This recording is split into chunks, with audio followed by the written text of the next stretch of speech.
Отже, ми повертаємося в студію. Мене звуть Андрій Сайчук. Це ефір громадського, вечірній ефір. Це ефір Дня жалоби за загиблими. За даними Міністерства охорони здоров'я, 82 активісти, учасники акції протесту загинуло, власне, протягом цих майже 3 місяців протистояння. І більшість цих людей загинули насправді протягом однієї доби. І сьогодні ми будемо говорити про одного з цих загиблих. Це є Олександр Храпаченко, режисер, я так розумію, молодий режисер, 27-річний рівнянин. І в нас в студії є його друзі. Це є Сергій і Олена Паньківи. Добрий вечір. Добрий вечір. Які прийшли до нас для того, щоб розповісти, ким був Олександр і як він загинув. Розкажіть, я б хотів, би, щоб ми зараз були не сумними, щоб ми були зараз веселими, тому що, напевно, він зараз дивиться на нас зверху і сміється з цього всього, що зараз відбувається. Коли весь цей час, коли відбувалися ці всі події, я не знаю, я не хочу називати це ні революцією, ні ще чимось, тому що ми вже всі заплуталися в цих всіх ярликах, вже вони всі поперечіпали з одного боку на інший. Коли відбувалися ці події на вулицях Києва, воно все йшло догори, вгору десь, кудись від цього матеріального життя. Воно ставало чимось більшим, чимось значно важливішим, ніж це матеріальне життя. Ось, і потім в якийсь один момент, сьогодні, чи ще вчора, можливо, ввечері, раптом всі почали говорити тільки про якісь крісла, якісь чиїсь посади. І самі знаєте, про що вони почали говорити. Це смішно. Саша би сміявся з цього всього. Сергій. Ось, він був дуже веселою людиною. Я навіть не знаю, як пояснити. Актор, режисер за освітою. І коли вони, він з його компанією акторів, режисерів з'явилися в моєму житті, це було щось, дуже різка зміна. Все раптом змінилося, раптом набуло зовсім інших кольорів. Свідомість помінялася. Зовсім. У нас. У нас якби сім'я, я чоловік і дитина. І Саша був нашим другом спільним з їхньою компанією. Тобто, коли ця людина приходила до нас в гості, то моя дитина просто бігла до нього, обнімала. І це єдиний показник, який оцінює людськість. Тобто діти не вміють приховувати якісь, обманювати чи ще щось. Якщо до людини тягнуться діти, це говорить про те, що ця людина є добром, тобто вона є світла, позитивна. Ти біля нього знаходився, тобі було тепло, тобі було світло, тобі було весело. Ось, ця людина пішла туди захищати простих людей. Він не брав до рук зброї взагалі. Він казав, я мушу тут бути, тому що тут є люди. Давай розкажемо, який він був краще. Це важливіше. Це не то, що він, кажуть про людей, він не може там мухи обідати. Ця людина треба було, він приходив, він допомагав. Друзі на нього покладалися, Не було жодної зустрічі, щоб він не розказав з десяток, а то й сотню анекдотів, з яких всі сміялися. Це було дуже весело. Зараз дуже обідно, коли говорять про цих людей. Людина-праздник, людина-оркестр, людина-свято. Розумієте? І для мене дуже важливо, щоб Україна дізналася чого вона позбулася. Розумієте? Вже немає значення, хоча не буду брехати, має значення. Має значення, чому вони туди пішли. Має значення, як вони там загинули. Друзі, я скажу таку річ. Я сьогодні виходив з Верховної Ради, і люди побачили, впізнали, що хтось іде з громадського, і почали скандувати громадські, герої. Я хочу признатися зараз в ефірі, я не герой, я боягуз. Мені було страшно піднятися до Інститутської, коли я туди приїхав зранку. А Олександр піднявся без зброї, так? Що ним рухало? Що це була за людина, яка йшла фактично під кулю? Справедливість. Це тотальне бажання справедливості.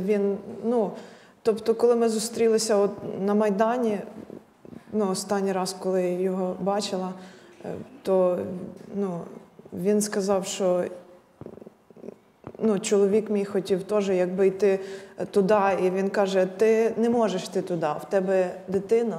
Він не був одружений, а більшість з його друзів вже одружені, в них сім'ї, він це теж розумів. Він сказав, ти не можеш туди йти, ти не вмієш нічого так зараз захищатися. Він сам по собі був альпіністом, ще попри то. Він займався спортом. Тобто на даний момент саме з моєї сторони болюче було, що такі люди, тяжко було знайти роботу, і він працював останнім часом на якихось в Києві таких підробках. Промисловий альпінізм. Альпінізм, так. Тобто він свої здатності до гірського цього альпінізму і так далі, то він застосовував отак. Він заробляв собі на життя, а загинув. Я розкажу просто те, що я бачила, і для мене це просто, жах. Нам позвонили, ми приїхали туди, я побачила не то, що кров пролилась, як кажуть по телебаченню, ви розумієте, пролилася кров, загинуло 88 чоловік. Цих 88 цифр можна записати десь в останній клітинці в куточку на папірчику. А ми підійшли туди, там лежали люди. Люди, які не рухалися, вони були всі в крові. Це не капля крові, колінко розбите пролилося. Це реально лежали трупи, яких ми піднялися в Михайлівську церкву, куди їх піднесли на якихось там ковдрах. І поскладали на галявину, це була галявина трупів. Це було поле трупів. І це була одна частина тих, які ще там і людей підносили. Ти стояв, ти не розумів, що діється. Ти розумів, що ця людина, ти стоїш біля неї вчора, ти до неї там дзвонив, ти з нею говорив.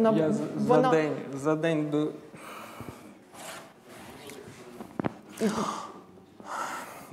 Прострелено було, у нього особисто було прострелено око, тобто прицільно, влучно було вистрелено в голову. І той хлопчина, який розказував, як це сталося, він розказав, що вони стояли, патрулювали, вже, каже, не було такої якоїсь катастрофічної ситуації, ніхто не кидав коктейлі або ще щось, тобто ми вже відходили, почулись постріли, ми залягли на землю.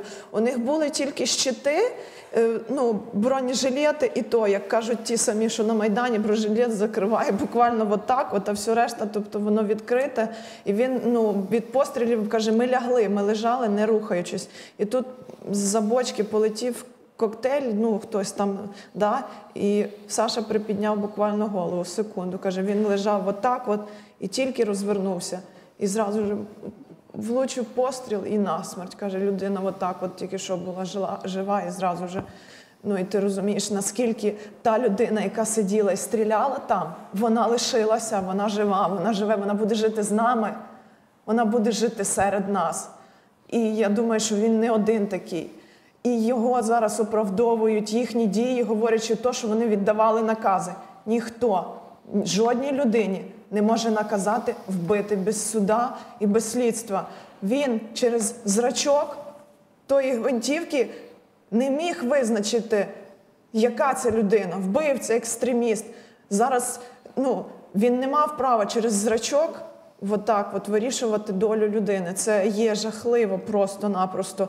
І, ніхто не захистив би нас, що ця людина, яка стріляла там, не поцілила б в якусь дитину, чи не поцілила б в якусь жінку, а чи просто йому би так захотілося, тому що він відчув жагу крові, і він би стріляв ще по комусь, а чи не пройшов би рік, і він не вийшов на нову якусь висотку і не вирішив повправлятися з своєю ж гвинтівкою на кшталт того, що я тут тоді це зробив і зараз це зроблю. І мені за це нічого не було тоді, тому що я виконував накази. Це не виправдання. Вбивству виправдань нема. Немає наказів. І ті, хто зараз знаходяться, ті ж самі військові, ті ж самі, вони мають в першу чергу зрозуміти, ніхто не мав права їх заставити так діяти. Абсолютно ніхто. Жодна людина відповідає сама за свої вчинки. Її руки відповідають, тільки вона відповідає за свої руки. Якщо вона бере в руки гвинтівку і вона націлює її на іншу людину, це не може бути виправдання цим діям. Я розумію, що складно про це казати, тим не менше, що би ви хотіли, щоб ця жертва не була марною? Що має статися, щоб ви, принаймні, не знаю, щоб то не було просто страта? Дивіться, зараз є ряд якихось таких традицій, незрозумілих, які звідкись взялися, чогось всі вирішили, що вони правильні. Така, до прикладу, традиція, як хвилина мовчання. Я вважаю, що вона неправильна, ця традиція. Ми маємо не мовчати, ми маємо говорити, ми маємо кричати, щоб весь світ почув і дізнався про те, що відбулося. Життя – це цінність. Ось, на наступний день зранку ми прокинулися. Пішли на Майдан, ми пішли. Була дуже гарна погода. Ми якось так прокинулися. І знаєте, в мене особисто була якась така, наче як амнезія частково. Знаєте, якось ти так, як наче в воду опущений, і наче воно десь було в вісні, і якось все, наче стало добре, нормально стало. Потім ми поїхали на Майдан, бо на Майдані в цей час був мій брат двоюрідний. Я йому мав передати. Це не важливо. Ось, нам зателефонував друг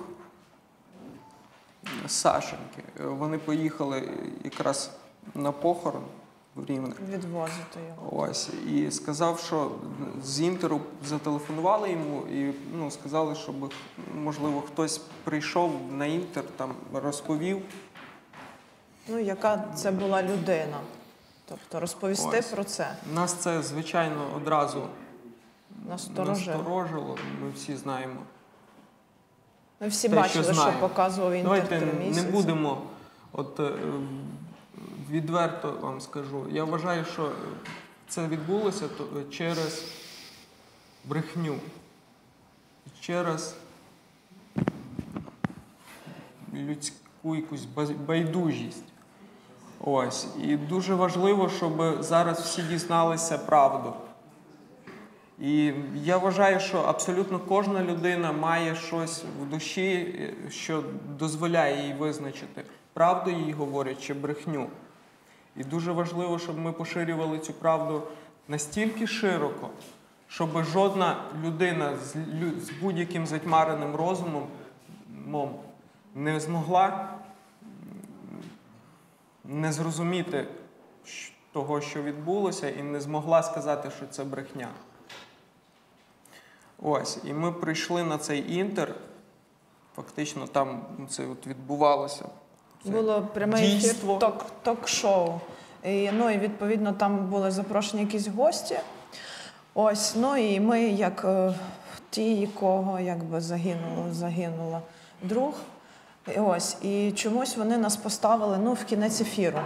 Ми чекали. Ми це все дійство дивилися, через нас не випустили в студію, посадили в студію там людей. Я б хотів, щоб ви зрозуміли,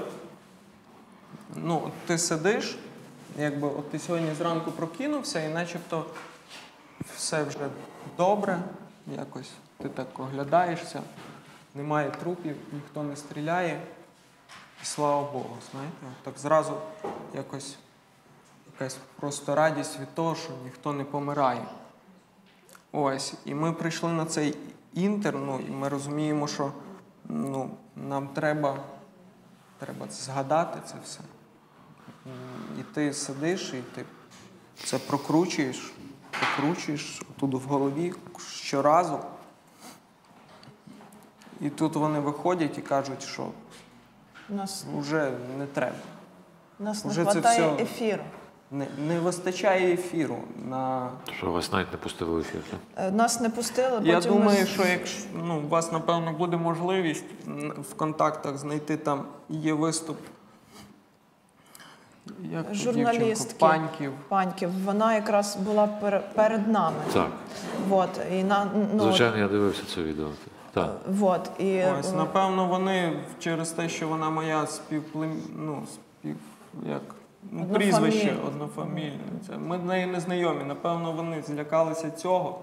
Але знову ж таки виникає питання. А що вони втрачали? Саме найобідніше, вони що втрачали це був прямий ефір. Вони втрачали якусь свою... Вони боялися, що їм скажуть правду в очі. Чого вони боялися? Тобто, вони ж розуміли, хто до них прийшов, з чим ми прийшли. Вони розуміли, напевно, що ми мали відчувати в той момент. Оця якась байдужість і не знаю, брехня, яка будується, людина, збрехавши одного разу, намагається виправдати свою брехню, бреше знову, і ця брехня починає рости і поширюватися. І вона згодом переростає в якісь цілі, такі, я не знаю, ця брехня поширюється у нас через телеканали. І це основна проблема. Друзі, все, що я можу, це можу від імені моїх колег-журналістів принести вам вибачення за те, що сталося, як колишній, до речі, працівник Інтеру. Я єдине, що хочу вас ще спитати. Як має бути вшанована пам'ять загиблих, зокрема Олександра? Можливо, в Рівному, до речі, так. Ми думали над цим питанням. Знову ж таки, після того, ми, напевно, не прийшли сюди. Але після того, як нам не дозволили сказати те, що ми хотіли сказати на інтері, ми вирішили, що ми просто таки зобов'язані це сказати на інших каналах, які готові говорити правду. І я зрозумів ще таку штуку, що Сашенька ж був не сам, їх було там багато. І можливо, як це не страшно говорити, але Саші, можливо, навіть в деякій мірі пощастило, бо він помер зразу. А є люди, які будуть жити, не маючи якоїсь частини тіла. І я вважаю, що ми просто таки зобов'язані про кожну з тих людей розказати, зняти окремий фільм. Я навіть не знаю, всі, хто знає, вміє, може це зробити, закликаю вас, щоб ви це зробили, знайшли тих людей, про яких, я не пам'ятаю, Ігор, здається, чоловіка звуть з-під Коломиї, ми просто родом з Коломиї, Велика Кам'янка, село. Так. Ігор Качук. Я можу помилятися, я просто останнім часом не пам'ятаю, не можу запам'ятати імена. В того чоловіка залишилося 3 дітей. Дружина. Гарний дім. Слава Богу, що старший син Вже старший. дорослий. це дуже велике щастя, що тієї матері буде підтримка. Але я вважаю, що ми просто таки зобов'язані всі ми зобов'язані розповісти про цих людей. Бо багато, добре, Сашенька був режисером, у нього є багато друзів-режисерів. І вони розкажуть і покажуть, ким він був.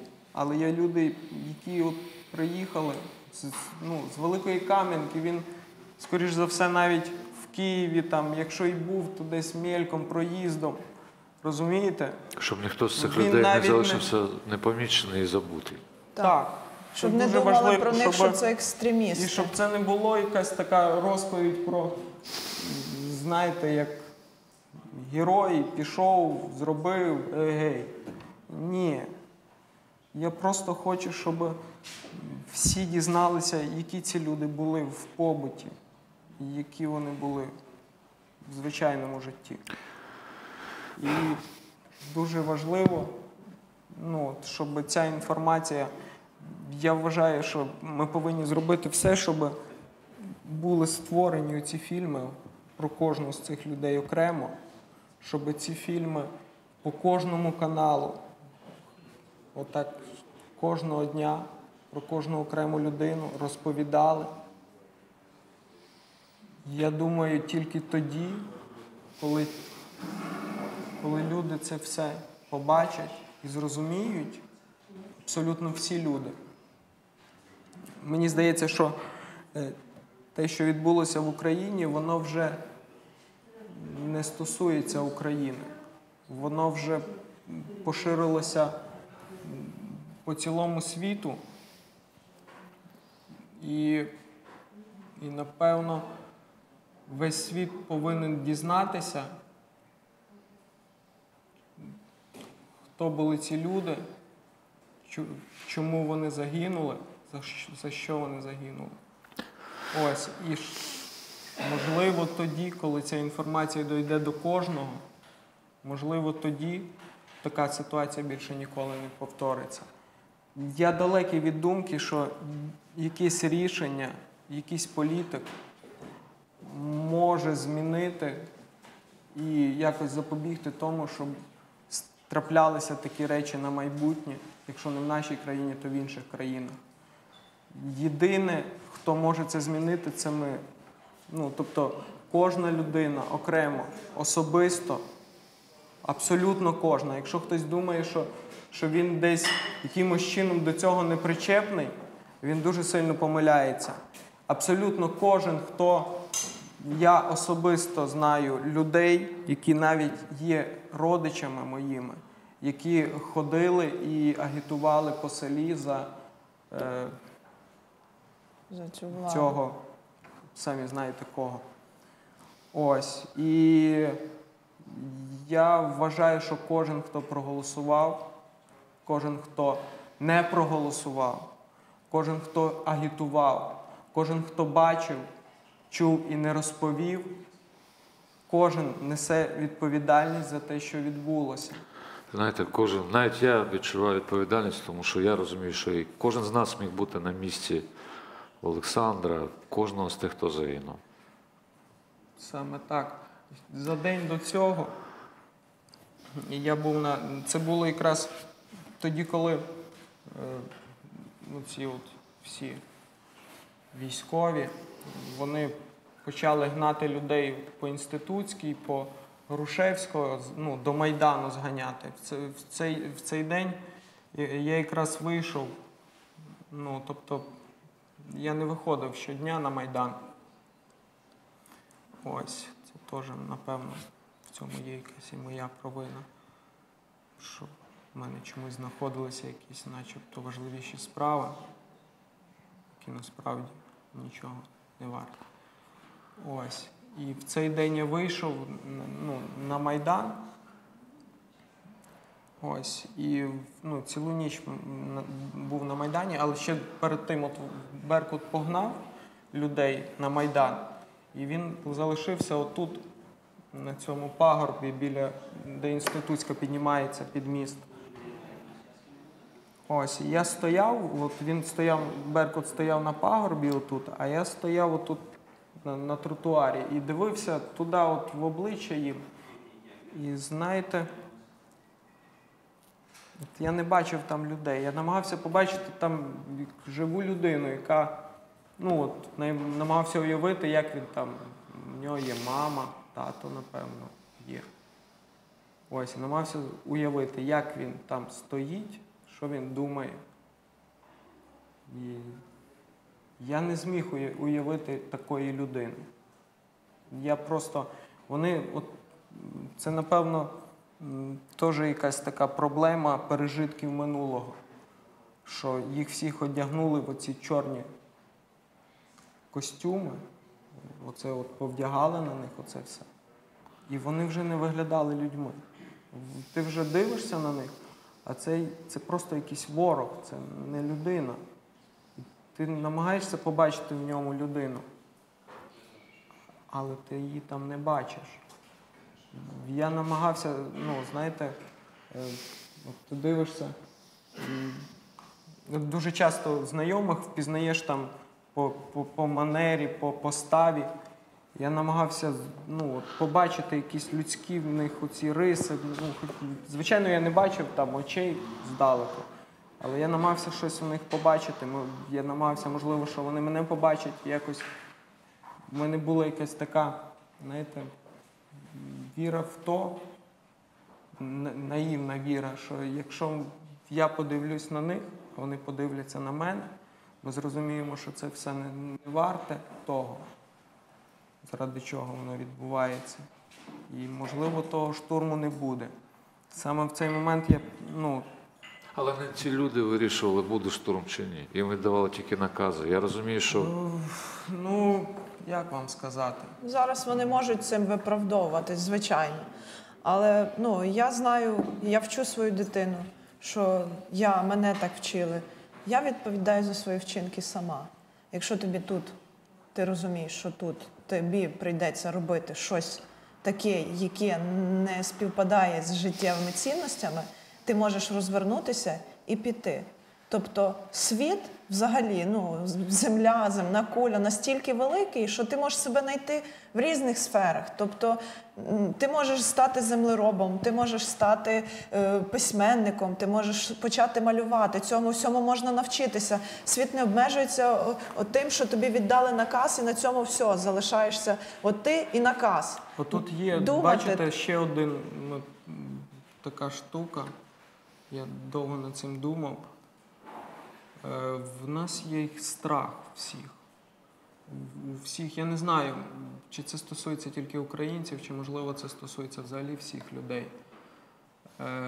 Діти приходять в школу, вони бояться вчителів. Ми приходимо в якісь там ЖЕКи і боїмося тих людей, які там сидять, що вони нам не дадуть якусь справку. Ми боїмося тих міліціонерів, ми боїмося їх. Я вам серйозно кажу. Я от, коли проходив десь в Києві, по вокзалу і бачив їх оці шайки, я їх боюся, розумієте? Я не знаю, чому. Так не повинно бути, насправді.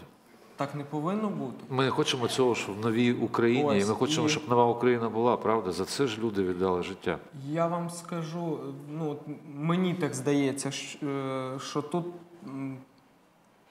ситуація двобічна. З одного боку, ми боїмося, вони як собаки, знаєте. Тобто, ти їх боїшся, вони відчувають це, що ти їх боїшся, і вони на тебе починають нападати. Вони відчувають оцю твою якусь страх. І от зараз я вважаю, що оцей якийсь страх перед владою, страх перед якимись чиновниками, страх перед якимись цими всіма, я не знаю, оцими всіма. Системою, так. Він є також частиною, в якійсь мірі винним в тому, що це відбулося.